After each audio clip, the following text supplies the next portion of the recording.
guys, Liscan update tayo. Enrique Hill nilantad nito ang kanyang proyektong gagawin sa susunod na taon. Ayon sa binata, may isang teleserye itong pagbibidahan at TV series itong gagawin. Siya ang magpoproduce nito kasama ang kanyang mga team. Rom-com ito guys na may kasamang action, ito ay ayon sa binata. Inamin din nito, may 2 o 3 itong movie na gagawin sa susunod na taon. Samantala, Liza Soberano, kumpirmadong single pa din. Wala pang kapalit si Enrique Hill sa puso ng dalaga.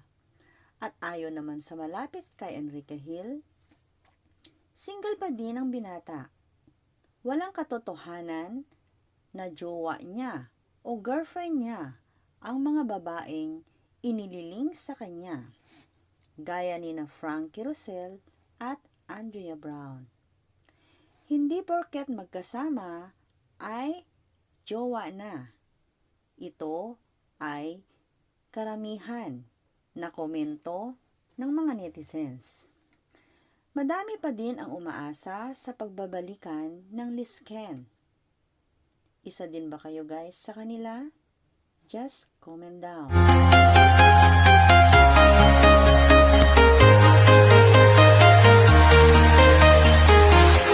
I'm walking alone.